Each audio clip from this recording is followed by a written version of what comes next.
viene pronto.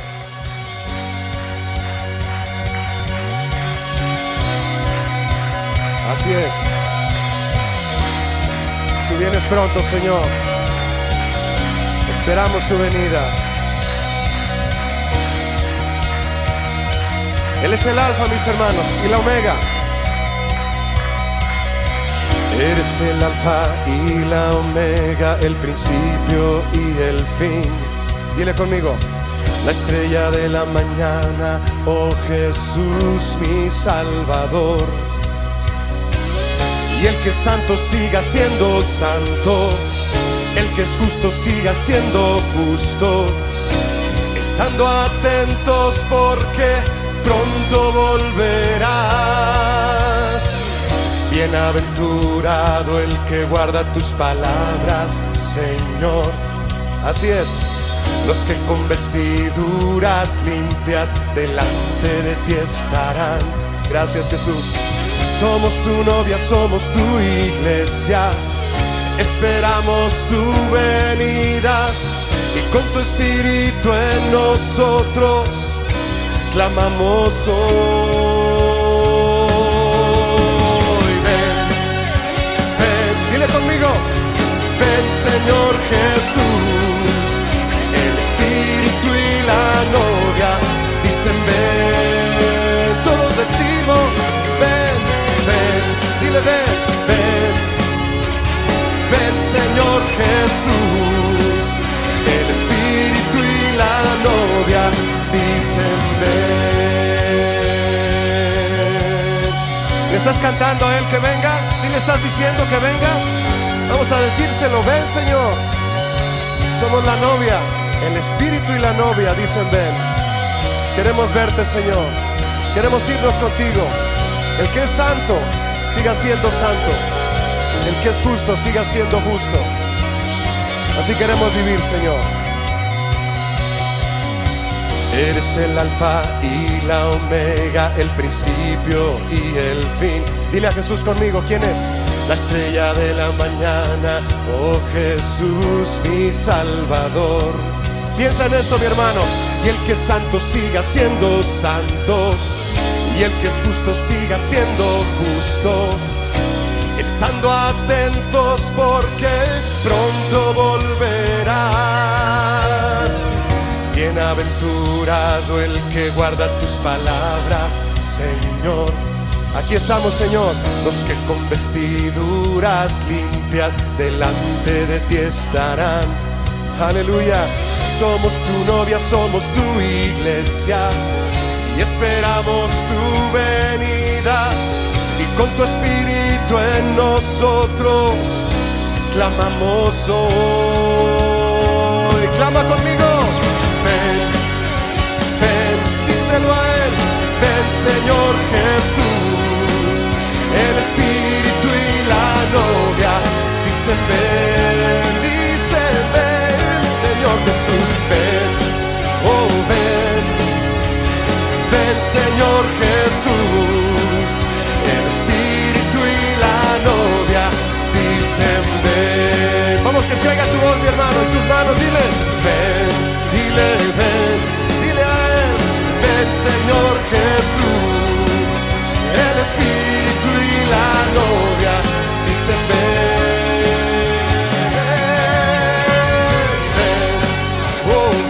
Ven, Señor, ven, Señor Jesús.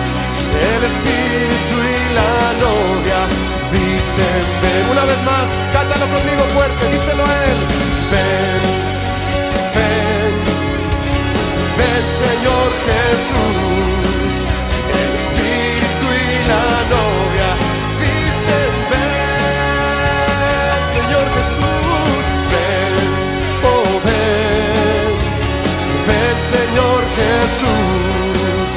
El espíritu y la novia dicen ven.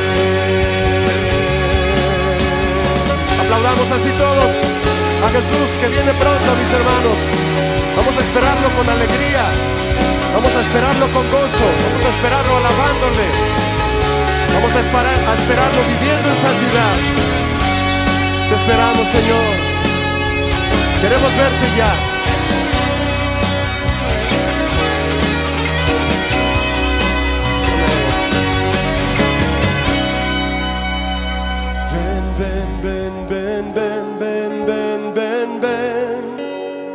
¿Puedes decirle conmigo? Ven, ven, ven, ven, ven, Señor Jesús.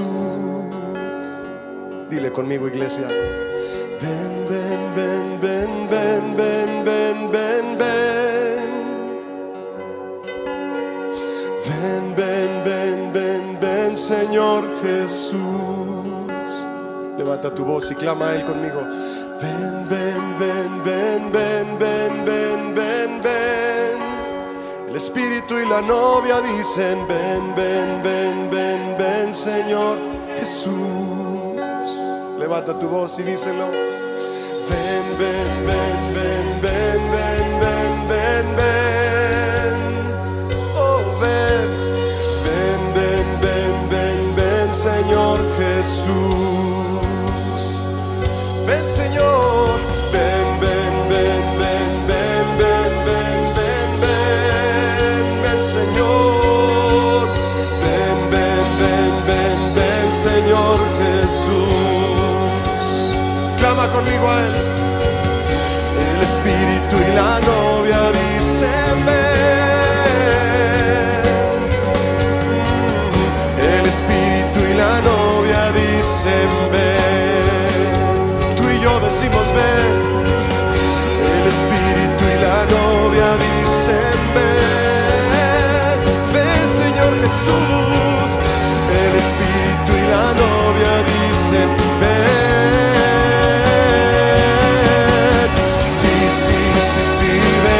Señor Jesús, díselo.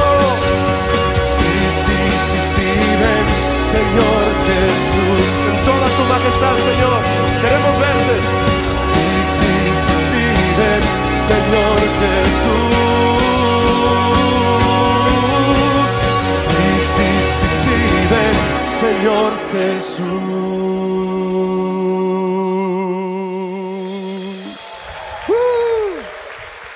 Así es como la iglesia clama a Él. Ven, Señor Jesús. Con todo nuestro corazón, Señor, te amamos, Jesús.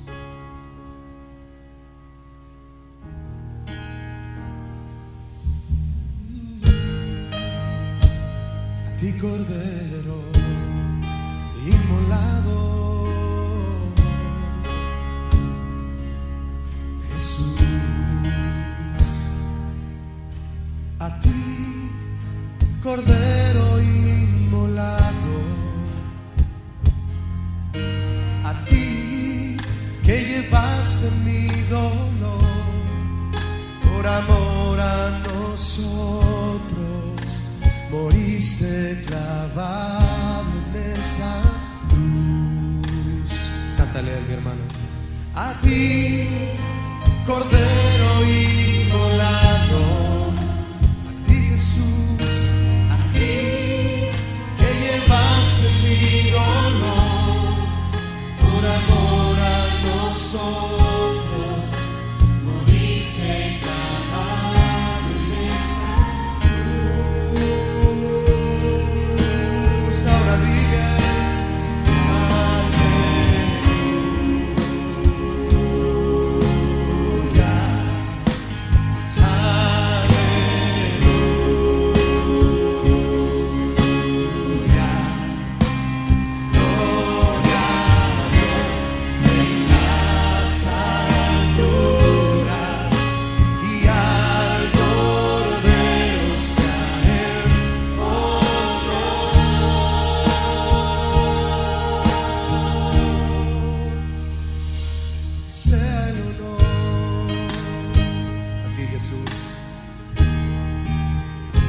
¿cuándo vamos a dejar de cantar de tu muerte, Señor? Sería como cerrar las puertas de la iglesia, Señor. Pero no, Señor. Las puertas de la iglesia están abiertas para que la gente venga a oír de Cristo crucificado, de Cristo resucitado y de que Él vive y puede vivir en su corazón. Cántalo conmigo, mi hermano. A ti, Cordero inmolado, cántale a Él. A ti que llevaste mi dolor por amor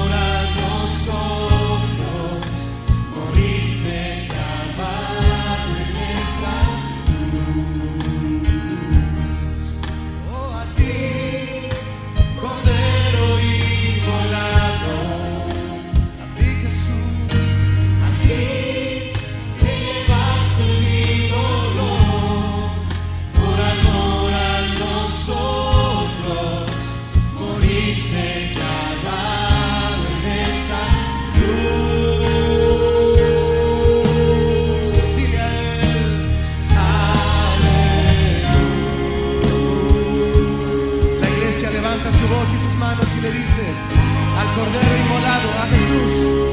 Aleluya. Gloria a Dios en las alturas y al Cordero sea el honor. Sea el honor. Aleluya.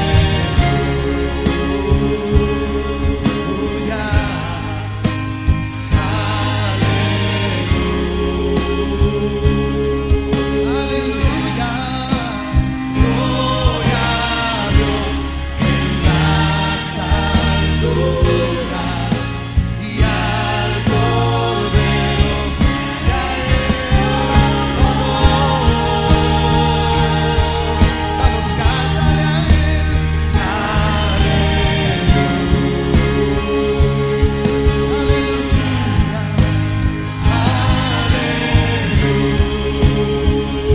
aleluya, y Jesús, gloria a Dios en las alturas y al Cordero sea el honor. Levanta tus manos y tu voz.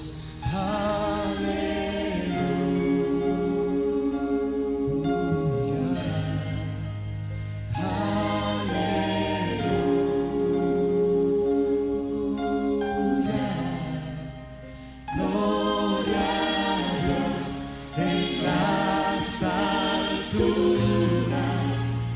y al Cordero sea el honor.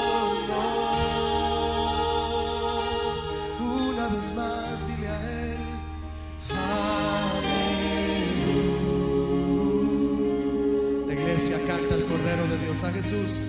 Aleluya.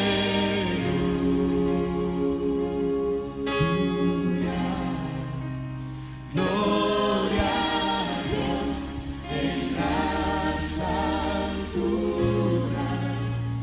y al Cordero sea el honor.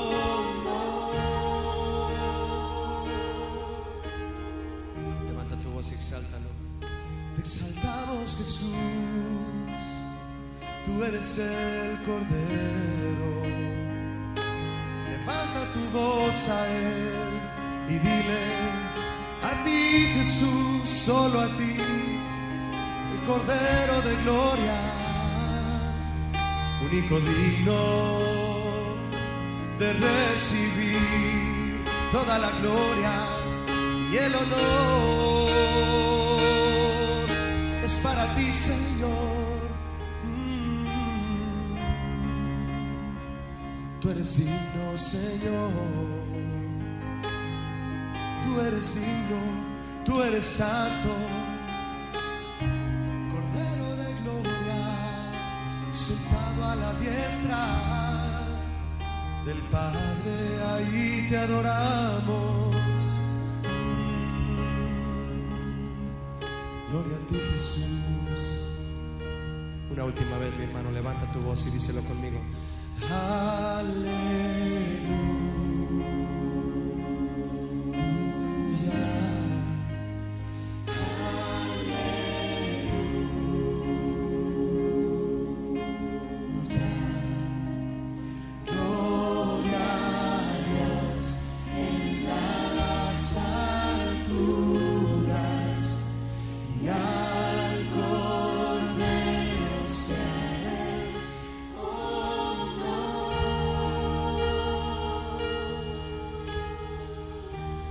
Sea la gloria y el honor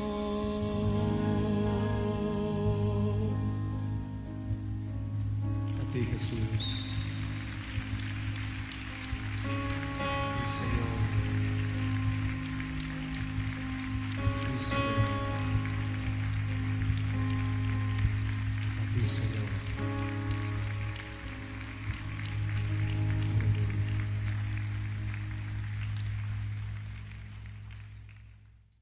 Buenas noches, mis hermanos, muy buenas noches. Gracias por conectarse con nosotros en Casa de Oración Nueva York. Le damos la bienvenida a aquellos que se conectan de diferentes lugares. Gracias una vez más por estar con nosotros a través del Facebook, del YouTube. Y gracias a Dios tenemos la oportunidad de estar aquí recibiendo la palabra de Dios, alimentando su grey, sus ovejas, y qué bueno que estamos aquí reunidos en su palabra. ¿Qué les parece si aprovechamos el tiempo y vamos a la palabra de esta noche, verdad? No estamos compartiendo ninguna serie, estamos compartiendo enseñanzas individuales.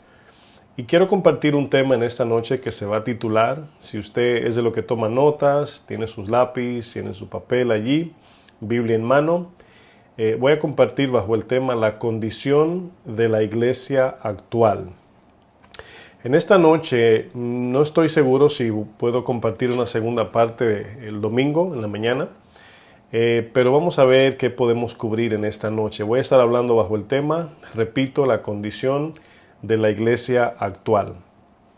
Bueno, estamos en lo que llamamos la Semana Mayor, ¿verdad? Muchos la conocen como la Semana Santa. Y recordamos esa semana donde inicia el camino a la cruz del Calvario de nuestro Señor, acerca de los eventos que vemos en la Biblia, acerca de los evangelios, Marcos, Lucas, Mateo, Juan. Y vemos a través de la palabra de Dios, ¿verdad?, cómo nos narra esa historia tan descriptiva del camino a la cruz del Calvario, nuestro Señor cumpliendo, ¿verdad?, con la voluntad del Señor para nuestra salvación, ¿verdad?, y nuestra vida eterna que recibimos a través de Jesucristo y su sacrificio, ¿verdad?, que mostró en la cruz. Todos recibimos a través del mensaje del Evangelio, llegamos a conocer al Señor y hemos recibido esa redención, perdón de pecados, ¿verdad?, por gracia y misericordia de Dios. Y en esta noche voy a estar hablando un poco, quiero hacer una comparación, es lo que quiero hacer a través de esta enseñanza, que cada uno de nosotros, ya sea que me estén viendo pastores, líderes, maestros, cristianos, ¿verdad?, aunque usted sirva en el ministerio o no sirva, pueda hacer un análisis y medir la temperatura de cómo está la iglesia en la actualidad. Nada más vamos a ver aquí algunos ejemplos en la Biblia de cómo podemos ver, si miramos los evangelios, los judíos en ese tiempo estaban esperando la venida del Mesías. Vemos en Lucas, ¿verdad?, a un hombre llamado Simeón que llegó a tener la oportunidad de cargar al Salvador siendo un bebé, y el Espíritu Santo le reveló a Simeón que a quien tenía cargado en sus brazos era al Mesías, y el mismo Simeón dijo: mis ojos han visto la salvación. Y luego dijo: despide a tu siervo en paz, porque la palabra nos enseña de que el Espíritu le había revelado que no vería la muerte hasta ver con sus propios ojos al Mesías.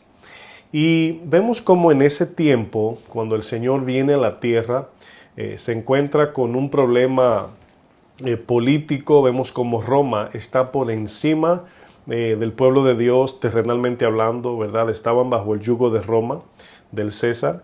Y Jesús se encuentra en este tiempo donde hemos estudiado que Jesús escogió la era o el tiempo donde el sacrificio por una pena de muerte, en este caso la crucifixión de Jesús, los romanos habían perfeccionado la tortura, cómo, vamos a decir, a través de toda la tierra, enviar un mensaje terrorista de cómo ellos torturaban a sus presos, ¿verdad?, sus reos, de cómo los crucificaban desnudo, y una serie de atrocidades que le hacían a los presos o a los que llevaban, ¿verdad?, a la cárcel. Y Jesús escogió este tiempo, mejor dicho, ese tiempo donde el sacrificio, o más bien vamos a decir, la crucifixión y la tortura era muy, muy, muy fuerte. Entonces Jesús viene a la tierra, encuentra a los judíos totalmente desconectados de la voluntad de Dios. Habían algunos aquí y allí que estaban con un corazón correcto. Vemos a Simeón, vemos Marta, Lázaro, muchos, ¿verdad?, pudimos ver que sí tenían un corazón correcto de la venida del Señor. Nicodemo era uno de ellos, José de Arimatea, pero en su gran mayoría, la gran mayoría de los judíos en ese tiempo tenían una actitud totalmente ajena y errónea a la promesa profética de la venida del Mesías. Bueno, en esta noche quiero iniciar haciendo un análisis de estas dos partes, mirando cuando Jesús vino a la tierra, en tiempo, ¿verdad?, de los fariseos, el tiempo bíblico, y en nuestro tiempo, cómo estamos ahora esperando la segunda venida de nuestro Señor. Bueno, al escuchar la palabra fariseo, nuestra mente enseguida interpreta la palabra fariseo como sinónimo de hipocresía. Es algo que ya se ha plasmado en la mente de muchos, que al escuchar la palabra fariseo de inmediato entendemos esa palabra como sinónimo de hipocresía. La palabra fariseo no significa hipócrita. A lo mejor muchos pensarían que significa hipocresía. No. La palabra fariseo significa uno que está separado. Eso significa esta palabra fariseo. Uno que está separado, ¿verdad? Pero la idea de esta palabra tenía que ver con aquellos que estaban apartados para Dios. Aquellos que eran diferentes, ¿verdad?, a las demás personas, porque era una separación, era como nazarenos. Los nazarenos era como el Señor separaba, así como Sansón fue separado para una obra del Señor. Cuando la palabra habla de santificar o ser santo, la palabra santo significa también separar. Pero aquí vemos cómo desafortunadamente los nombres nos recuerdan eventos y hechos. Cuando escuchamos un nombre, nos trae memoria. Como por ejemplo, ¿verdad?, el nombre de Judas no significa traición o traicionero. No, la palabra Judas significa alabanza. Bueno, los nombres tienen interpretación, pero también tienen significados. Y Judas, que se interpreta alabanza, pero para muchos significa traicionero. Así como la palabra fariseo se interpreta separado, pero para muchos significa hipócrita. ¿Cuántas personas, si tú le dices, ¿verdad?, le quieres poner a tu hijo un nombre que significa alabanza? Y te diría, qué bonito, ¿verdad? ¿Y cómo es ese nombre? Y tú le dices, Judas. Y dices, no, Judas no. Aunque significa, o su interpretación es algo bonito, correcto, significa alabanza, de donde viene la palabra, incluso la tribu de Judá. Jesús vino de la tribu de Judá. A este hombre llamado Judas Iscariote, quien traicionó a Jesús, tenía por nombre Judas. Y este hombre ensució, fíjense, ese nombre, lo manchó, por así decir. Bueno, al escuchar la palabra fariseo, en mismo sentir, de inmediato aislamos esa palabra como algo que existe fuera y muy lejos de nosotros. Es decir, escucho la palabra fariseo y los fariseos están por allá, fulano es un fariseo o los fariseos en tiempos de Jesús, pero de pensar que yo podría tener un fariseo dentro, para muchos es incluso un escándalo. Bueno, ¿quiénes eran los fariseos en la Biblia? En algunos de los casos Jesús le llamó generación de víboras, le llamó hipócritas, le llamó guías ciegos, les llamó necios, les llamó sepulcros blanqueados, y en Juan 8 les llamó hijos del diablo. Bueno, los fariseos, así como los saduceos, los herodianos, los escribas, los intérpretes, todos se conocían como, en resumen, como los líderes religiosos de Israel. El pueblo veía a estos hombres como los modelos de la ley, quienes tenían la única autoridad de interpretar la ley de Moisés y los profetas.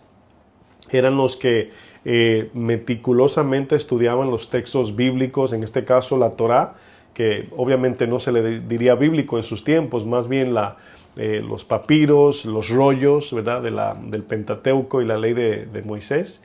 Y estaban encargados de este oficio, y los hombres lo veían como alguien muy admirable. Ahora, aquí hay un punto que debemos aclarar muy detenidamente. Cuando leemos los evangelios, para muchos de nosotros se hace muy fácil identificar un fariseo por cuanto Jesús los evidenció. Jesús le llamó hipócritas, ciegos, sepulcros blanqueados, generación de víboras, le llamó de todo esto por su actitud ante Dios. Pero si Jesús no hubiese revelado la realidad del corazón de los fariseos, de los saduceos, de los escribas, nosotros nunca hubiésemos vamos a decir, nunca hubiésemos sabido de que estos hombres estaban actuando de manera hipócrita. Incluso en un momento en Mateo 15, cuando el Señor los confronta duramente, los discípulos hasta incluso se sienten mal y le dicen a Jesús, ¿sabe que los fariseos se sintieron mal, se ofendieron con lo que tú dijiste? Y Jesús le contesta, todo árbol que mi Padre no ha sembrado será desarraigado. Y Jesús le contesta duramente. El pueblo de Dios, los judíos que estaban en ese tiempo, no creían que estos hombres eran unos hipócritas. Pensaban que eran los líderes, ¿verdad? Los hombres de Dios, que había que seguir su ejemplo. Pero creo que sería muy doloroso si alguien nos llamaría a nosotros fariseos. Bueno, este nombre quedó manchado por el resto de la historia como un personaje totalmente despreciable e indigno de confianza. Si a ti alguien te dice, tú eres uno o una separada o separado para Dios, diríamos, bueno, sí, soy santo en el sentido de soy cristiano, pero que te llamen fariseo o farisea, no creo que aceptaríamos la oferta de ese nombre. Bueno, ¿qué les parece si hacemos una comparación de los tiempos de los fariseos en la venida del Mesías y los tiempos actuales que hoy vivimos? En Mateo 15, verso 8, Jesús dijo algo que debemos de siempre tomar muy, muy en serio. ¿Qué dijo Jesús en Mateo 15, verso 8? Vamos allá. Fíjense lo que Jesús dijo. Mateo 15, verso 8 dice, este pueblo, recuérdense, el pueblo el pueblo que Jesús encontró cuando vino a la tierra, este pueblo de labios me honra, de palabras, de dichos. Dice Juan, no amemos en palabras, sino en hechos y en verdad. Dice, este pueblo de labios me honra. Dice, mas su corazón está lejos de mí. Bueno, si usted se da cuenta en este texto, estamos viendo una apariencia externa y una realidad interna. Escuche lo que dije, una apariencia externa y una realidad interna. Bueno, nosotros muchas veces, aunque sí podemos ver el corazón en hechos, en fruto, no podemos ver del todo la intención de los hombres o los seres humanos. Aquellos fariseos que esperaban la venida del Mesías, así como también muchos cristianos, nosotros, también esperamos la venida del Mesías. Bueno, analicemos cuál fue la actitud de los judíos en tiempos de Jesús y hagamos una comparación en estos tiempos con aquellos. Bueno, ¿por qué los fariseos crucificaron a su propio Mesías? Ahora, seamos prudentes y no nos adelantemos por eso dije al principio, que al escuchar la palabra fariseo tendemos a aislar ese nombre y tenerlo como algo que está muy lejos de mí. Muchos de nosotros quizás tenemos un fariseo dentro y por eso es que la palabra es la que nos enseña cómo está la condición de nuestro corazón. Pero ¿por qué los fariseos crucificaron a su propio Mesías? ¿Cómo es posible que estaban esperando al Mesías y cuando llega el cumplimiento de las profecías, luego lo crucifican? Bueno, ellos, vamos a ver aquí 4 posibles razones de por qué lo crucificaron. Bueno, la razón número 1 es porque perdieron la perspectiva de las promesas celestiales que Dios les prometió y pusieron toda su confianza en las promesas materiales y terrenales. Por esa razón vemos el ejemplo del joven rico. Jesús, cuando el joven rico viene, el joven rico quiere ir a la vida eterna. El joven rico quería entrar al reino de los cielos y le hace la pregunta al Señor, ¿qué debo hacer para heredar la vida eterna? Bueno, Jesús le dice, vende todo lo que tienes, dáselo a los pobres, toma tu cruz y sígueme y tendrás tesoros en el cielo. Bueno, entendemos que la perspectiva judía era de riquezas terrenales y materiales en el tiempo que ellos estaban allí en la tierra o estaban aquí en la tierra y no celestiales. ¿Por qué? Porque Jesús le está diciendo al joven rico, deja las cosas materiales de esta tierra y ven, sígueme y tendrás tesoros en el cielo. Ahora, entendemos que el joven rico se entristeció porque no quería soltar lo que para él era su seguridad, sus riquezas y posesiones.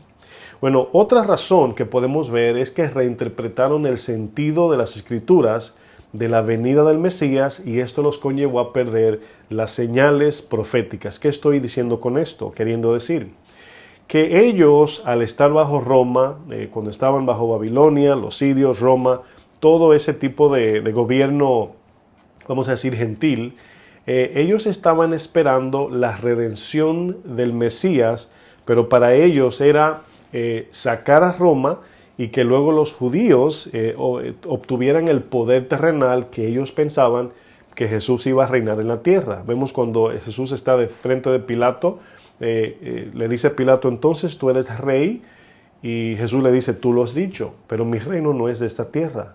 Si yo quiero, llamo a mis ángeles y me libran de este tipo de situación, pero mi reino no es de aquí.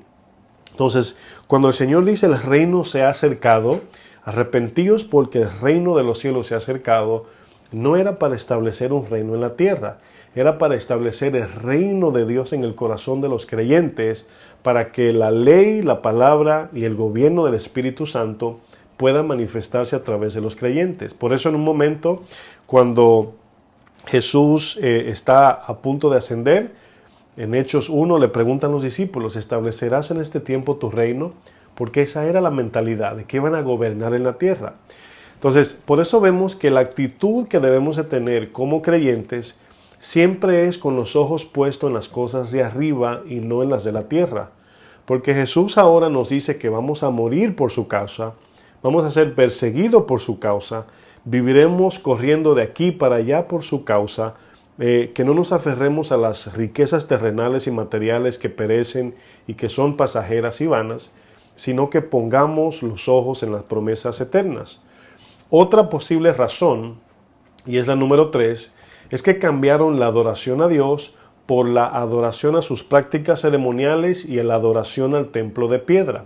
Es decir, ellos cambiaron la adoración personal hacia Dios y se enfocaron más en las ceremonias y en el templo como un edificio. Todavía, si usted va a Jerusalén y ve el muro de los lamentos, todavía ve cómo ellos siguen delante de ese muro, trayendo las peticiones y oraciones y meten los papelitos entre las endijas, entre medio de las piedras, y ahí ponen sus peticiones porque adoran al templo.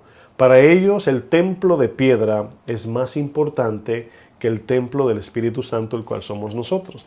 Por esa razón, cuando Jesús dice, derribaré este templo y lo edificaré en 3 días, no estaba literalmente diciendo que todo templo de piedra se iba a derrumbar, sino que ya el Señor no iba a habitar en un templo hecho de manos de hombres, en un templo de madera, de piedra, etc., sino que ahora nosotros como creyentes vendríamos a ser templos del Espíritu Santo.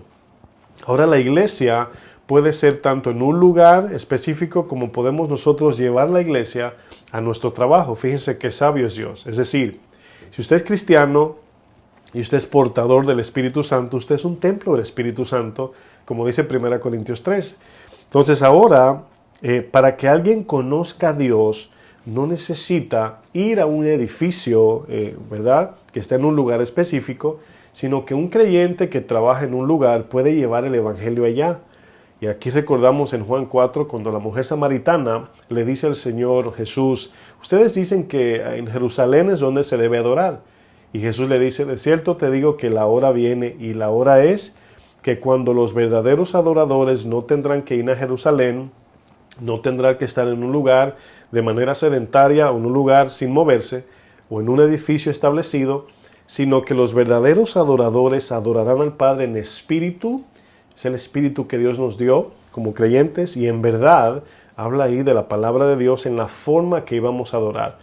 Pero en verdad ahí hablaba de una genuina adoración por cuanto el Espíritu Santo produce en el creyente el querer como el hacer por su buena voluntad.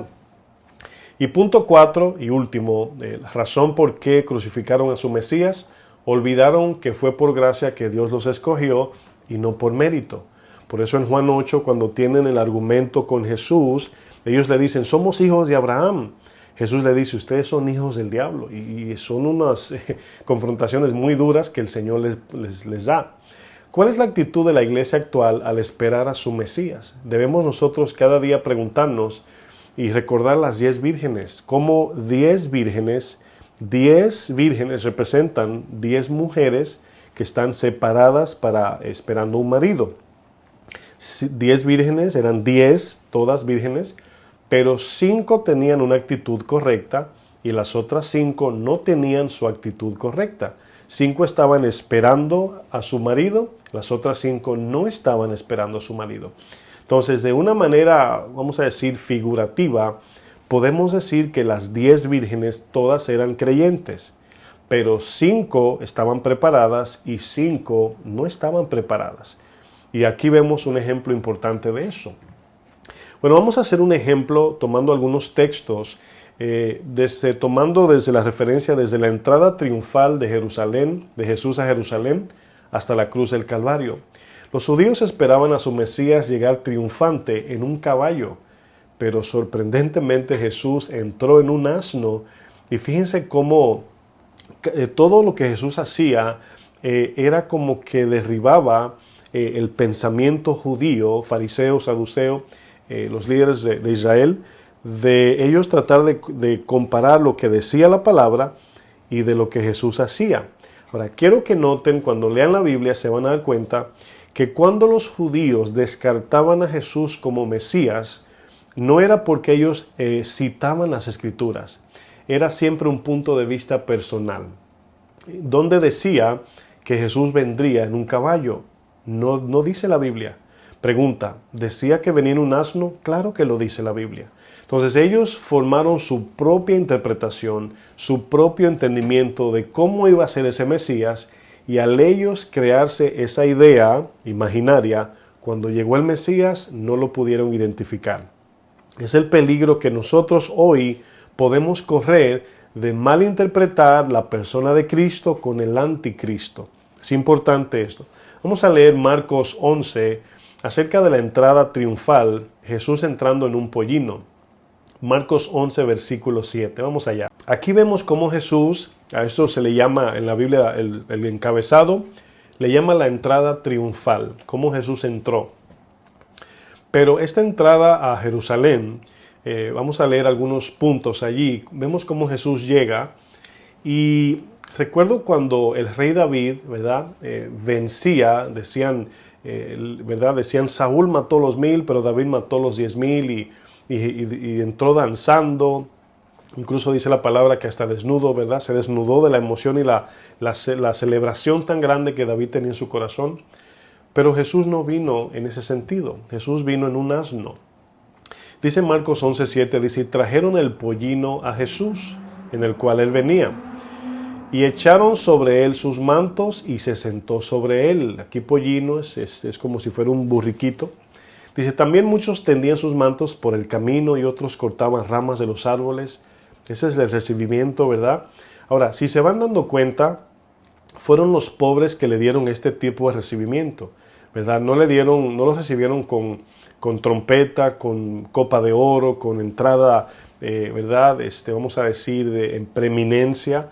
No, fueron los pobres que hicieron esto. Dice, cortaban ramas de los árboles y las tendían por el camino. Y los que iban delante y los que venían detrás daban voces, fíjense, diciendo, Hosana. Y la palabra Hosana significa salve, significa sálvanos, Señor. Es una expresión de adoración a Dios, sálvanos, Señor. Y Hosana era como, nos habla de que ellos estaban cansados de la opresión de Roma, que estaban esperando al Mesías. Y usted se imagina en la mente de estos judíos que esperaban al Señor, cómo estaban ya, me imagino, planificando, dice, ya se acabó el yugo de Roma. Vamos ahora a gobernar en la tierra. Se va a cumplir lo que los profetas profetizaron. Pero ninguno de ellos sabía que Jesús iba camino a la cruz. Dice, bendito el que viene en el nombre del Señor. Bendito el reino de nuestro Padre David, que viene, hosana en las alturas. Ahora, ¿qué podemos ver aquí? Aquí vemos el gran recibimiento de la gente en Jerusalén hacia Jesús, con gran alarde, haciendo memoria de la profecía del Salmo mesiánico, Salmo 118, 25 y 26. Lo que Marcos está citando que el pueblo dijo, están citando un salmo profético mesiánico, es decir, un salmo que profetizaba la venida del Mesías. El Salmo 118, versículo 25 y 26 dice lo siguiente. Dice, oh Jehová, sálvanos ahora. Ahí está la palabra hosana. Te ruego, oh Jehová, que nos hagas prosperar ahora. O sea, aquí ven el contexto romano, ¿verdad? En ese tiempo de Jesús. Bendito el que viene en el nombre de Jehová, desde la casa de Jehová, dice, os bendecimos. Aquí vemos que ellos citan este texto profético mesiánico. Pero luego vemos que Zacarías 9, verso 9, profetizó cómo iba a venir el Mesías. Ahora, quiero que noten que la tendencia muchas veces es nosotros aislar los textos que no nos convienen.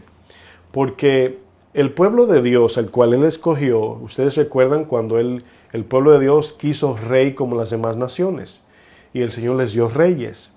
Y vemos cómo siempre se ha visto ese patrón de cómo Dios le hace una promesa diferente a la del mundo, a su pueblo, pero el pueblo de Dios siempre quiere imitar el mundo.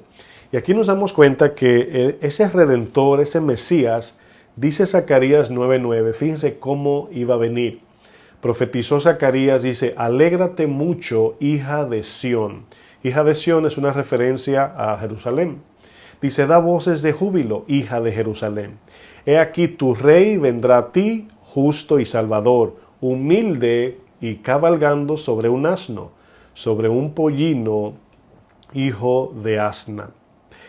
Aquí esta profecía está tan clara de que los que estaban allí, como Simeón y los demás judíos, que estaban fielmente apegados a las Escrituras, esperando cada día que se cumpliera ese momento de cuando Jesús entró a Jerusalén en un pollino, tenían la profecía clara. No dice la Biblia que el Señor vendría en un caballo.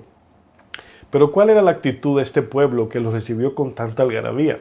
¿Cómo sabemos si en verdad los recibieron con adoración genuina o adoración falsa? Ahora, escuche lo que voy a decir a continuación. No podríamos decir del todo o que todos, pero la mayoría de los que en un momento clamaron Hosana fueron los que más tarde clamaron crucifíquenle y escogieron a Barrabás ante Jesús. Aquí nos damos cuenta de algo. Y repito y aclaro, no estamos diciendo que el 100% de los que le recibieron estaban clamando que lo crucifiquen, pero la mayoría, la mayor parte de la gente, la multitud que le seguía, fueron los mismos que dijeron en un momento Hosana y luego más tarde estaban frente a Pilato pidiendo que les entregue a Barrabás antes que a Jesús y clamando a gran voz, crucifíquenle. Ahora, ¿cuál era la condición del templo de Dios en ese tiempo? Vamos a ver un ejemplo en Marcos capítulo 11, versículo 15. Y aquí vamos a ver algo que es muy similar en sentido espiritual y muchas veces literal, de cómo cuando Jesús hace un examen del templo y lo que Jesús hace, cómo en estos días o nos preguntamos qué pasaría si el Señor de momento se aparece en una de nuestras iglesias. ¿Qué pasaría? ¿Cuál sería la actitud del Señor? ¿Se uniría el Señor en adoración en el servicio? ¿O haría el Señor lo que vamos a leer a continuación en Marcos capítulo 11, verso 15? Fíjense lo que dice aquí Marcos 11. Dice, vinieron pues a Jerusalén y entrando Jesús, escuche bien, en el templo, comenzó a echar fuera a los que vendían y compraban en el templo. Ahora, aquí vemos ya de entrada cómo la iglesia del Señor no es un centro comercial, ¿verdad? Hay muchos tipos de convicciones entre pastores, si se puede vender esto en la iglesia, si no se puede vender, si se puede hacer pro templo, si no se puede hacer. Bueno, cada quien dará cuenta de sus convicciones. El domingo pasado hablamos de convicciones que cada uno tiene. Como no somos dioses o no somos Dios, no podríamos a veces juzgar cosas que están un poco inconclusas. Pero aquí estamos viendo que este pueblo judío, al ver que la gente iba a adorar en tiempos de Pascua, escuche bien, aquí se estaban acercando como esta semana, en ese tiempo era tiempo de Pascua, se acercaba la Pascua, y venían gente de todos los lugares a adorar a Jerusalén. Entonces, ¿qué significa eso? Que ellos se ponían en la iglesia, en el templo, a vender los animales para el sacrificio. Entonces la demanda era grande, el dinero, ¿verdad?, era muy grande. ¿Significa que no se debía vender el animal para el sacrificio? No. Lo que había que respetar era el lugar donde se estaba vendiendo. y era dentro de la iglesia. Ahora imagínese usted, ¿verdad?, que en ese tiempo para perdón de pecados había que llevar, dependiendo del estatus financiero ¿verdad?, o el estatus económico de las personas. Si eran ricos se le demandaba un poco más que a los pobres, pero allí se vendía de todo eso. Y luego la gente decía, me llevo mi cordero en el hombro que tengo en mi corral o en mi lugar y lo llevo para el sacrificio, o nos vamos con las manos vacías y allí venden, allí lo compramos, es más fácil. Bueno, esa demanda creció tanto que el templo donde se iba a sacrificar, hacer el sacrificio por medio del sacerdote, se comercializó tanto que cuando Jesús llega, dice que volcó las mesas de los cambistas y las sillas de los que vendían palomas, dice, y no consentía que nadie atravesase el templo llevando utensilio alguno. Dice el 17, dice, les enseñaba diciendo, no está escrito, y aquí le va a citar Isaías, no está escrito que mi casa será llamada casa de oración para todas las naciones. Dice, mas vosotros la habéis hecho cueva de ladrones. Y lo oyeron los escribas y los principales sacerdotes y buscaban cómo matarle. Dice, porque le tenían miedo por cuanto todo lo que el pueblo estaba, como todo el pueblo estaba admirado por su doctrina, o podemos decir enseñanza. ¿Qué estaba diciendo Jesús al confrontar este tipo de cosas? Que el Señor está en total desacuerdo con que se comercialice la iglesia.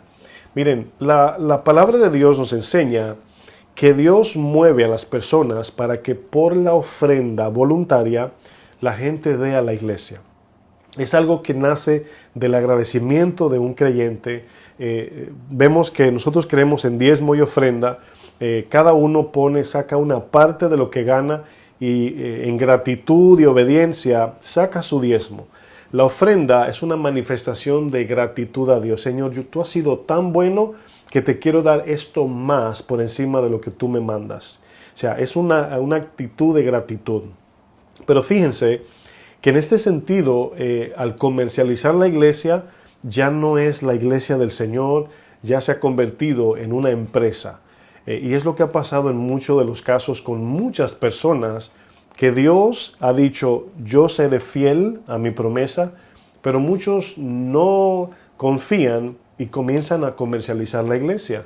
Y es algo que en el caso de nosotros como iglesia, Dios nos ha hablado muy claramente de que Dios no quiere comercio en la iglesia. Nosotros, una vez recuerdo que un hermano, una hermana, no recuerdo si hermano o hermana, me preguntó que si podía traer sus ventas de chocolates, o no recuerdo si era un niño. Y mi esposa me lo refirió y le dije, mira, sí lo puede hacer, pero fuera de la iglesia, aquí adentro no. Aquí no queremos ese tipo de cosas, queremos guardar la iglesia en el sentido de que la iglesia no es una empresa. Cada uno da conforme a como dispuso en su corazón. Bueno, Jesús encontró el templo de Dios como un mercado público. ¿Usted se imagina? Profanando el templo de Dios como algo vil y común. Bueno, hoy este tipo de situaciones se da en muchas iglesias. La actitud de Jesús al volcar las mesas de ventas de animales y sacar de allí a los comerciantes nos da una idea clara de lo que significa el templo de Dios, de donde se proclaman las verdades del Dios viviente. Por ejemplo, 1 Timoteo 3:14, Pablo, instruyendo a Timoteo como pastor joven, le da una idea de qué significa el lugar donde se adora a Dios. Y todos tenemos la certeza de que la iglesia no es el edificio de piedra o de madera, pero por cuanto tiene nombre, vamos a decir, de donde sale la palabra de Dios, el lugar debe ser santificado. No creemos en que el edificio es lo que salva, pero sí lo cuidamos como la casa de Dios, porque allí nos reunimos con el único propósito de traer la palabra, adorar a Dios, servir a Dios, y todo el que llega allí sabe a lo que va. Entonces, fíjense, 1 Timoteo 3:14, Pablo le dice a Timoteo lo siguiente. Dice Pablo, esto te escribo, aunque tengo la esperanza de ir pronto a verte. Es decir, le mando una carta porque no sabe si va a poder llegar. Dice, ¿para qué si tardo, si no llego cuando quiero llegar? sepas cómo debes conducirte en la casa de Dios, que es la iglesia del Dios viviente, columna y baluarte de la verdad. Aquí la palabra columna y baluarte está haciendo referencia a la estructura material del edificio, de donde salen las verdades de Dios. De donde usted, en el momento que usted dice voy a tal lugar, y ese lugar se va a preparar para predicar el evangelio, bueno, esa es la casa de Dios para muchos en el sentido ministerial. Entonces, si comenzamos a comercializar ese templo, esa iglesia, pues la gente ya no va a ver el templo de Dios o el edificio donde nos congregamos como algo santo y separado para Dios. Más adelante Jesús ilustra con un árbol de higos la condición de la iglesia en aquellos tiempos. Y aquí vamos a ver algo en Mateo 21, versículo 18. Fíjense aquí, Jesús hace una ilustración para que los que andaban con él, los discípulos, vieran la condición actual de la iglesia en esos tiempos. Mateo 21, 18 dice lo siguiente. Dice, por la mañana, volviendo a la ciudad, tuvo hambre. Dice, y viendo una higuera cerca del camino, es un árbol de higos, dice, vino a ella, escuche bien, y no halló nada en ella, sino hojas solamente. Y le dijo, nunca jamás nazca de ti fruto. Y luego se secó la higuera. Viendo esto, los discípulos decían maravillados, ¿cómo es que se secó enseguida la higuera? Respondiendo Jesús les dijo, de cierto os digo que si tuviereis fe y no dudareis, no solo haréis esto de la higuera, sino que si a este monte dijereis, quítate y échate en el mar, será hecho. Y todo lo que pidiereis en oración, creyendo, lo recibiréis. Ahora, analicemos despacio esta narración del texto de Mateo 21. Aquí hay tres representaciones en la historia de lo que estamos leyendo. La higuera representa, en este sentido, la iglesia.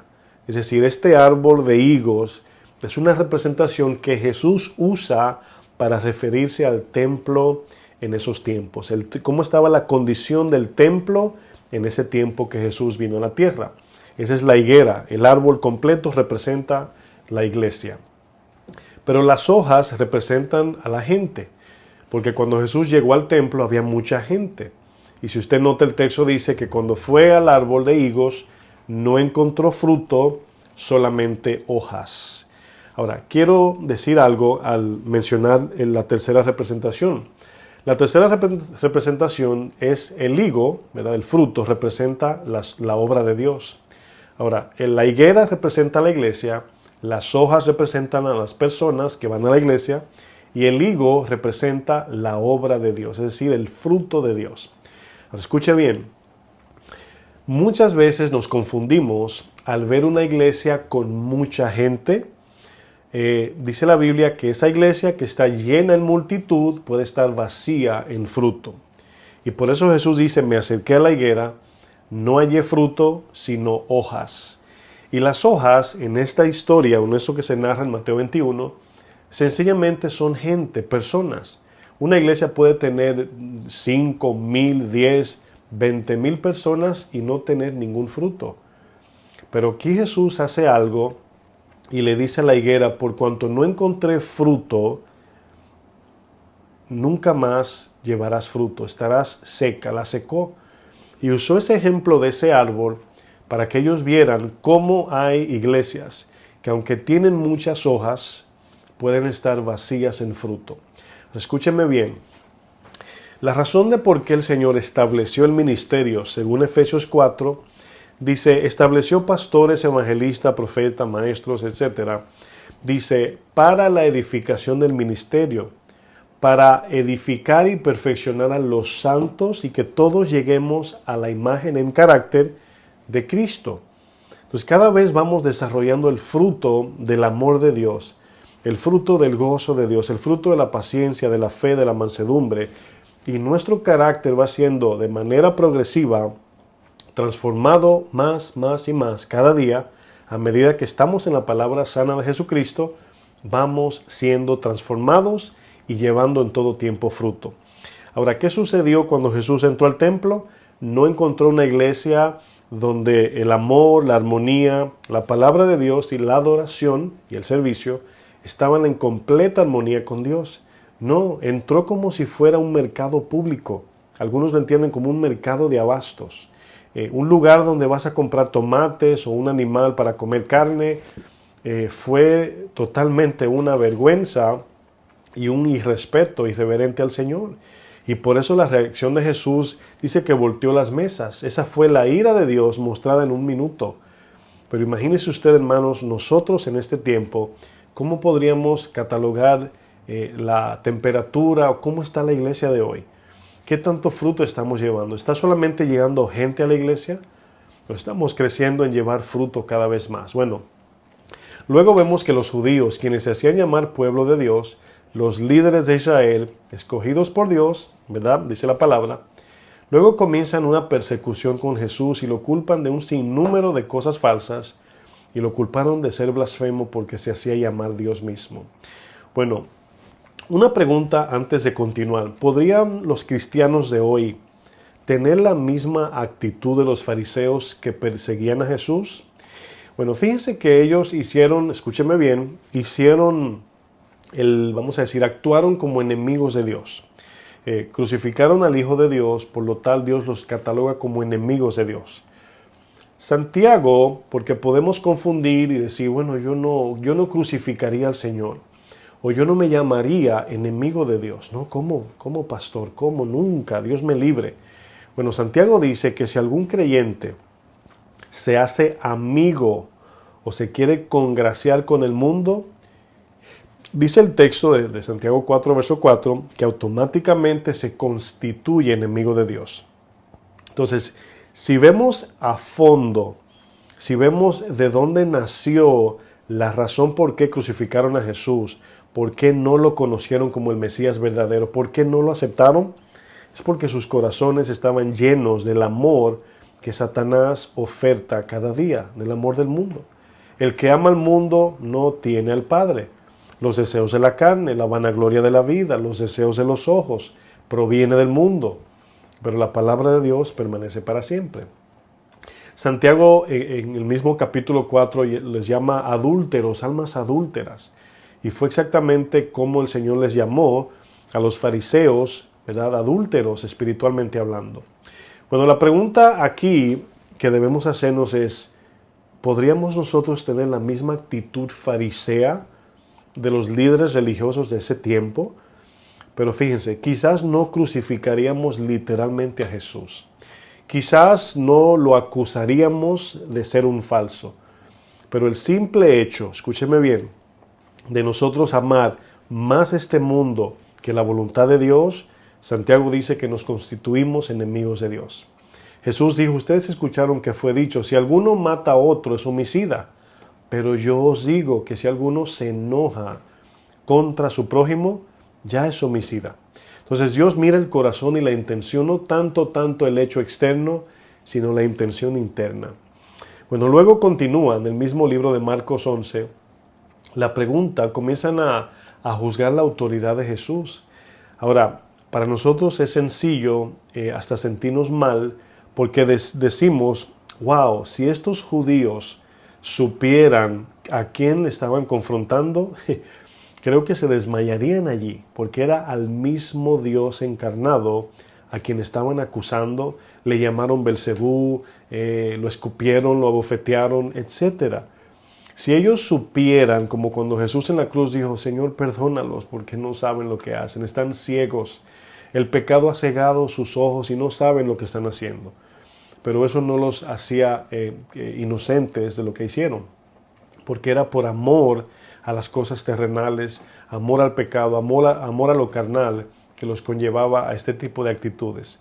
En Marcos 11 confrontan a Jesús con una pregunta, y aquí, en esto que vamos a leer, estamos haciendo comparaciones de lo que pasó en ese tiempo y lo que hoy podría ser la condición actual de la iglesia.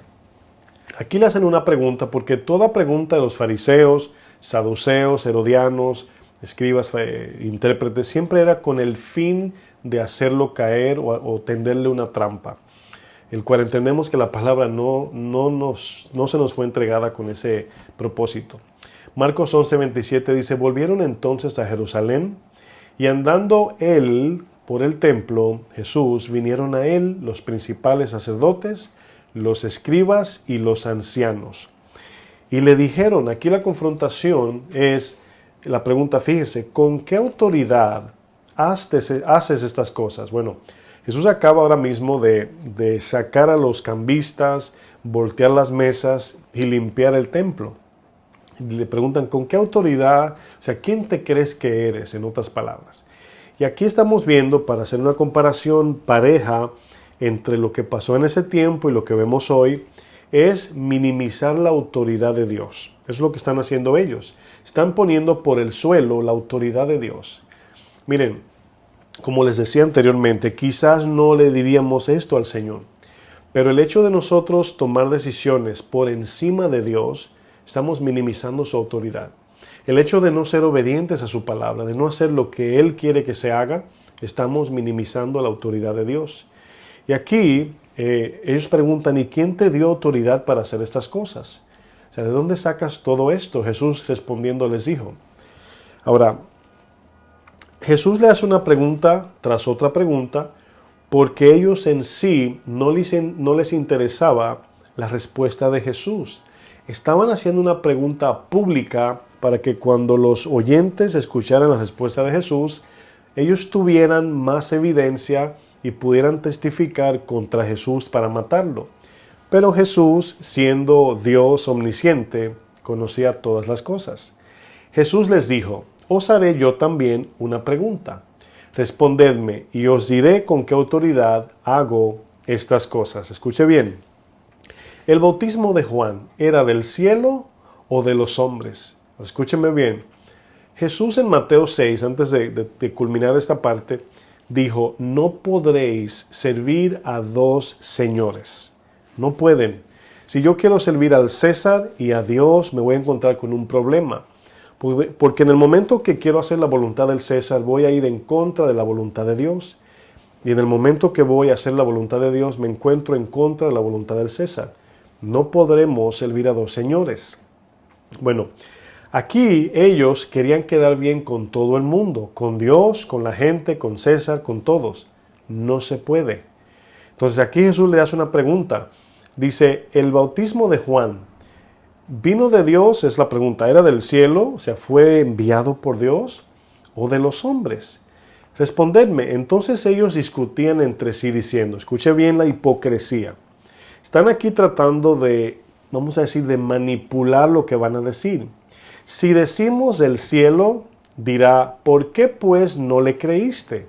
Y si decimos de los hombres, dice, pero temían al pueblo, pues todos tenían a Juan como un verdadero profeta. Oye, fíjense lo que dice. Si decían del cielo, decía entonces, ¿por qué no le creyeron al mensaje de que yo venía? Bueno, y luego dice, pero si dicen que de los hombres, entonces fíjense, se tiraba a todo el pueblo en contra.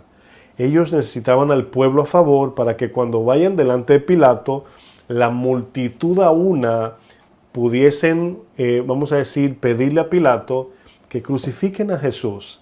Entonces luego, aquí dice el texto más adelante, 33, dice, así que respondiendo dijeron a Jesús, no sabemos, hipócritamente.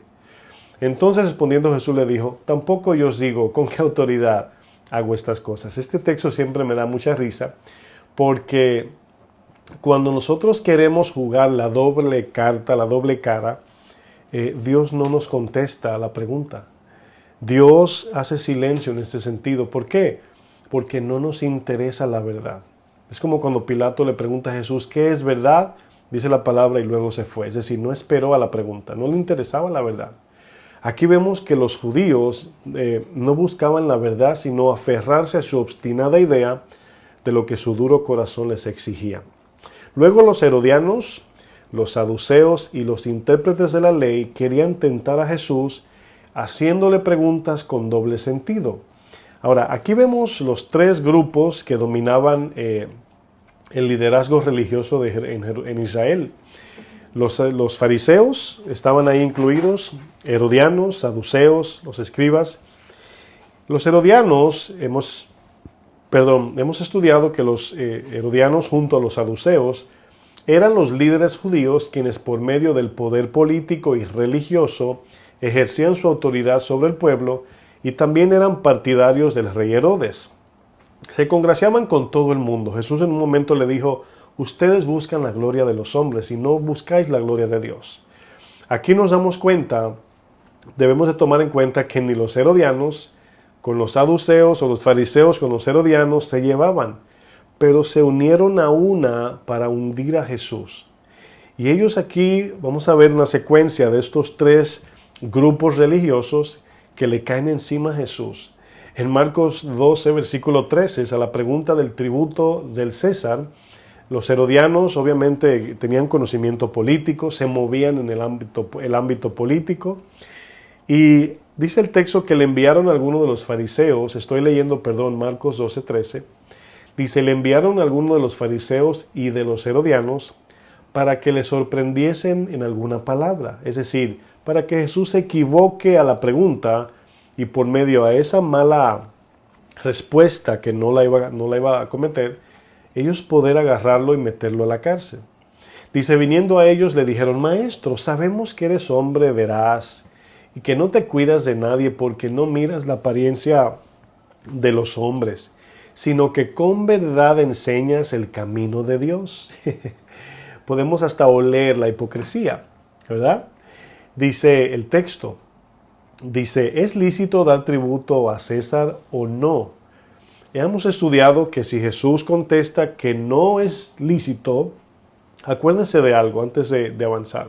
El tributo del César era un tributo impuesto sobre los judíos sin ningún beneficio a cambio. Es decir, en este país, por ejemplo, en los Estados Unidos y en los países, pagamos un impuesto, pero recibimos, ¿verdad?, de vuelta que se arreglan las calles, que si pintan las no sé qué, que se hacen los puentes, etc. Cuando usted paga un peaje, por ejemplo, en un puente, ese dinero, según el gobierno, lo utilizan para el mantenimiento de ese puente. Pero en el caso de los judíos, este tributo no tenía nada a cambio, no recibían ningún beneficio. El único hecho era que podían estar vivos como judíos. Entonces, el César les sobreimpuso este impuesto para que ellos entendieran que estaban bajo el yugo, gobierno y control del César. Entonces, era una forma de castigo, pero también de autoridad y supremacía sobre los judíos. Bueno, esto hacía que los judíos estuvieran bajo un yugo de un gobierno pagano y gentil. Entonces, aquí vemos que era tan importante para el César mantener este tributo o este impuesto, porque era lo que le infundía la autoridad del César sobre los judíos. Pero para los judíos también era importante que se le quitase este tributo, porque era una opresión en sentido de cómo le cobraban este impuesto sin ningún beneficio a cambio. Es importante entender esto.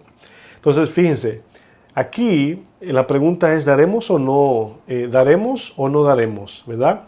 Aquí el tributo o el impuesto al César, verso 15. Mas él, percibiendo la hipocresía de ellos, les dijo: ¿por qué me tentáis? Es decir, ¿por qué me hacen preguntas que me van a conllevar, si contesto como ustedes quieren, a un problema o con la gente o con el César? Dice: traedme la moneda para que la vea. Ellos se la trajeron y les dijo.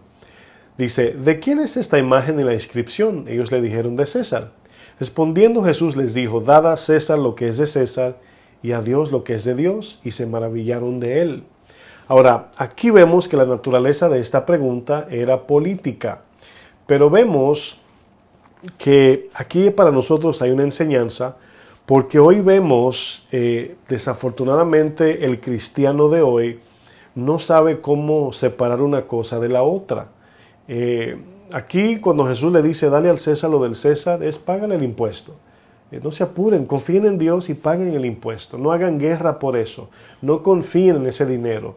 No piensen que al hacer eso se están sometiendo al César. Pero recuerden de darle a Dios lo que es de Dios. No le den al César lo que es de Dios y no le den a Dios lo que es del César. Respeten eso. Pero aquí vemos que la vida, hemos estudiado, le pertenece a Dios. La moneda tenía la imagen del César, pero nosotros cargamos la imagen de Dios, pertenecemos a Dios, la vida le pertenece a Dios. Pero aquí vemos que la moneda se va a quedar, es del César, y el César representa los gobiernos terrenales. Por eso es que no debemos de pelear cuando nos quitan algo material, porque eso no significa que vamos a perder la vida por eso. Hoy vemos a los cristianos que ponen su esperanza en los políticos para buscar esperanza en la economía terrenal y no en la economía celestial. Como el joven rico, el Señor le dice, mira, no confíes en la economía terrenal. Deja eso y tendrás tesoro. Y la economía del cielo nunca baja. La bolsa de valores del cielo nunca va a bajar. Pero luego vemos que llegaron los saduceos, quienes no creían en la vida eterna o la vida después de la muerte. No creían en los libros de los profetas como libros de autoridad en la ley de Dios. Solo creían en los 5 libros llamados Pentateuco. La palabra penta, 5. Pentateuco se refiere a los libros de Génesis, Éxodo, Levítico, Deuteronomio y Números, ¿verdad? Los 5 primeros libros de la Biblia. Ellos no creían en la resurrección. Y en Marcos 12, verso 18, viene otra confrontación a Jesús, pero de una manera burlesca. Es una pregunta casi llamándole, desafortunadamente, como si lo que Jesús decía era una estupidez. Es decir, entonces dime, ¿verdad? Esa actitud de hipocresía, pero burlesca. Marcos 12, 18 dice, entonces vinieron a él los saduceos, que dicen que no hay resurrección. Y le preguntaron diciendo, Maestro, Moisés nos escribió que si el hermano de alguno muriere y dejare esposa, pero no dejare hijos, que su hermano se case con ella. Dice, y levante descendencia a su hermano. Hubo 7 hermanos, el primero tomó esposa y murió sin dejar descendencia, y el segundo se casó con ella y murió y tampoco dejó descendencia. Y el tercero de la misma manera, y así los 7, y no dejaron descendencia, y después de todos murió también la mujer. Escuche bien, esta pregunta que le van a hacer es como quien dice lógica, pero llamándole a Jesús o a lo que Jesús predicaba, es una estupidez. Luego dice, en la resurrección, vamos a añadir que tú dices creer. Dice, pues cuando resuciten, ¿de cuál de ellos será ella mujer? Ya que los 7 la tuvieron por mujer. Entonces respondiendo Jesús les dijo, no erráis por esto, porque ignoráis las Escrituras y el poder de Dios. Es decir, le llamó ignorantes de las Escrituras. Porque cuando resuciten de los muertos, ni se casarán, ni se darán en casamiento, sino serán como los ángeles que están en los cielos. Escuche bien la idea. Si en el cielo no habrá más muerte, no habrá necesidad de reproducción. Y si no habrá necesidad de reproducción, tampoco matrimonios, y tampoco se necesitará contraer embarazo y una relación conyugal para tener más bebés. Porque allí todo el que existió en la tierra y aceptó a Cristo como su único Señor, vivirá eternamente. No habrá muerte, por lo tanto tampoco se necesitará reproducción. Pero la pregunta aquí era para tentarle y hacerlo, vamos a decir más bien, pasar la vergüenza a Jesús y tentar. Aquí vemos hoy en día este espíritu, aunque opera diferente, quizás hoy un cristiano no diga, yo no creo en la resurrección, pero ¿qué diferencia hay entre negar la resurrección y no vivir para vida eterna? ¿Qué diferencia hay cuando alguien dice, yo no creo en la resurrección? Eso es algo inútil, vamos a decir. Pero luego vemos a cristianos que viven sin la esperanza en la vida eterna. No están mirando que un día serán resucitados a vida eterna. Bueno, uno está diciendo que no cree rotundamente, pero el otro está viviendo como si no existiese la resurrección. Lo que estoy haciendo es comparando los tiempos de Jesús y los tiempos de ahora. El cristiano de hoy en su mayoría quiere vivir o vive como si la eternidad es aquí en la tierra, como si no existiese resurrección. Pero luego llegaron los intérpretes de la ley, quienes le hacían preguntas a Jesús acerca de la ley de Moisés, pero con un fin totalmente maligno, y así poder acusarlo de malinterpretar la ley de Dios y matarlo. La pregunta del gran mandamiento. Aquí vemos, ya pudimos ver a los herodianos, es el poder religioso y político entre los judíos. Ahora vimos a los saduceos, quienes no creían en la resurrección, que también eran parte del Sanedrín. Y ahora aquí vemos a los escribas, a los llamados intérpretes de la ley, a los que se encargaban de decir esto significa esto y esto significa aquello. En Marcos 12, verso 28 dice lo siguiente: y acercándose uno de los escribas, que los había oído disputar y sabía que les había respondido bien, le preguntó aquí a Jesús: ¿cuál es el primer mandamiento de todos? Jesús les respondió: el primer mandamiento de todo es el Shama. Aquí vamos a leer, ese es el texto del Shama. El Shama es un nombre también que se le atribuye a la oración repetitiva de los intérpretes y fariseos que repetían esto: oye Israel, Jehová tu Dios uno es, y amarás a tu Dios con todo tu corazón, tu mente, tu alma, etc. Entonces, aquí vemos una actitud que hoy, en la iglesia de hoy, la podemos ver. Podemos ver a cristianos como de boca, lo que leímos en Mateo 15:8, de labios dicen cosas, pero en verdad su corazón está totalmente alejado de lo que dicen. Hablan de que hay que amar a Dios sobre todo, pero aman más el dinero, su trabajo, su vida aquí en la tierra. No sirven a Dios. Una evidencia de que no amamos a Dios es no servir a Dios. Más bien una evidencia de que no le amamos es porque no le servimos, que es lo mismo. Entonces no podemos decir que amo a Dios, pero odio a mi prójimo a quien veo. Me hace mentiroso. Entonces estos repetían la oración del Shama diciendo solamente hay un Dios, diciendo solamente hay un Dios soberano y gobernador y poderoso, pero al final yo hago lo que yo quiero. Entonces el Shama es para mí, yo soy ese Dios. Amar a Dios sobre todo, pero amamos otras cosas sobre todo. Entonces aquí vemos que Jesús les cita ese Shama que ellos, los judíos, que todavía citan repetidamente el Shama, y lo repiten. Oye Israel, el Señor nuestro Dios, el Señor uno es.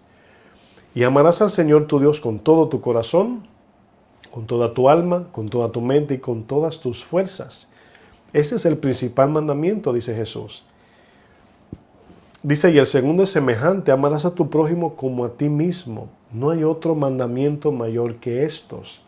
Entonces el escriba le dijo: bien, maestro, verdad has dicho, que uno es Dios. Ahora, obviamente la hipocresía es que uno es Dios y no eres tú, y no hay otro fuera de él.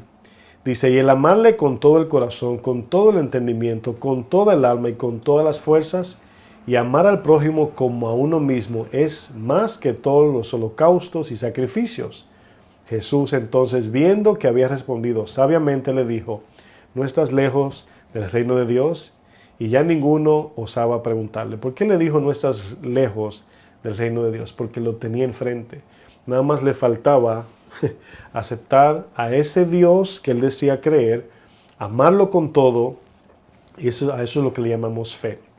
Bueno, ¿qué podemos ver aquí? Como iglesia podríamos usar la palabra de Dios para un fin totalmente egoísta, incluso citar los textos del amor de Dios, pero con un propósito totalmente maligno. ¿Cómo estamos hoy como iglesia de Jesucristo? Pudimos ver la iglesia de Dios comercializada. La pudimos ver en los textos de Marcos, la podemos ver hoy. La iglesia de Dios metida en política, la vimos con los saduceos herodianos y la vemos hoy. Tuvimos las elecciones y es increíble, ¿verdad?, el problema de las iglesias, pastores y cristianos definiéndose públicamente por un partido, haciéndose más políticos que los políticos, desafortunadamente. Pudimos ver la iglesia de Dios seca y sin fruto, como hoy se ve la iglesia seca y sin fruto.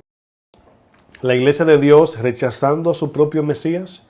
Bueno, hoy vemos cómo el Señor de la iglesia muchas veces no es Jesús. La iglesia de Dios usando la palabra para manipular, como hoy muchos tergiversan los textos bíblicos para sacar su beneficio personal. Y también vemos la iglesia de Dios gobernada por el mundo, como en esos tiempos eran gobernados por los deseos y los gobiernos terrenales de paganos gentiles, no por Dios, como hoy también vemos cómo el mundo está metido totalmente en la iglesia. Aquí nos damos cuenta de algo muy, muy importante. Los textos que leímos anteriormente pudimos más o menos poner en la balanza claramente cómo la iglesia de hoy la podemos casi en una plantilla o patrón, ponerla como en los tiempos de los fariseos, y es casi lo mismo. En Lucas 22, de 52 a 53 dice: Jesús dijo a los principales sacerdotes, a los jefes de la guardia del templo y a los ancianos que habían venido contra él, como contra un ladrón habéis salido con espada y palos, habiendo estado con vosotros cada día en el templo. Dice: no extendisteis las manos contra mí, mas esta es vuestra hora y la potestad de las tinieblas. ¿Qué está diciendo Jesús aquí? En Getsemaní llegaron los soldados a apresar a Jesús y les decía: mientras hice milagros, prediqué la palabra de Dios, no me hicieron nada, pero ahora vienen como si fuera un ladrón. Bueno, aquí se ha cumplido la hora y dice: y la potestad o el poder de las tinieblas. Satanás operando en las mentes y en los corazones de aquellos que apresaron a Jesús. Bueno, corremos un gran peligro, mis hermanos, mis amados hermanos y hermanas, de aceptar al anticristo como el verdadero Cristo. ¿Cuál es la diferencia entre el anticristo y el Cristo verdadero? Miremos las ofertas que cada uno nos ofrecen. El anticristo, dice la palabra, ofrecerá paz y seguridad terrenal. Cristo verdadero ofrecerá paz y seguridad celestial y espiritual. El anticristo ofrecerá riquezas terrenales, el Cristo verdadero ofrecerá riquezas espirituales, según Efesios 1. El anticristo ofrecerá gloria de hombres y el Cristo verdadero ofrecerá la gloria eterna de Dios.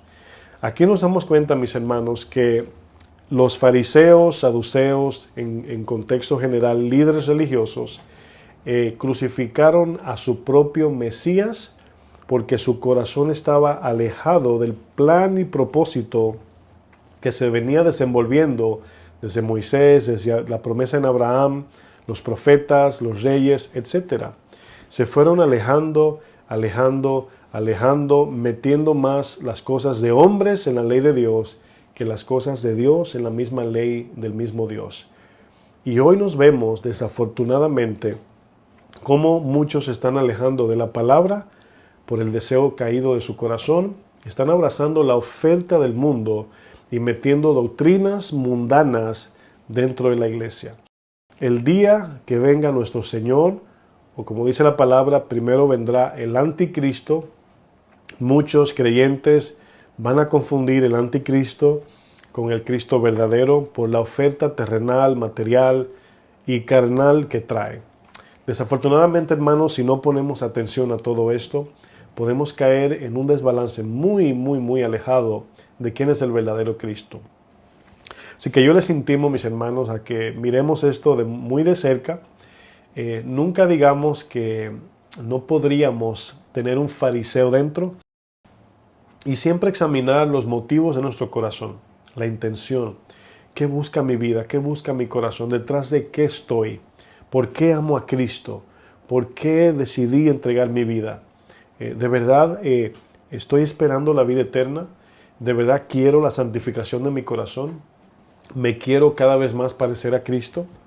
Si esa no es la respuesta, mis hermanos, estamos actuando y viviendo como los fariseos, siendo como la higuera que no lleva fruto, sino nada más apariencia religiosa, el cual son las hojas de la higuera.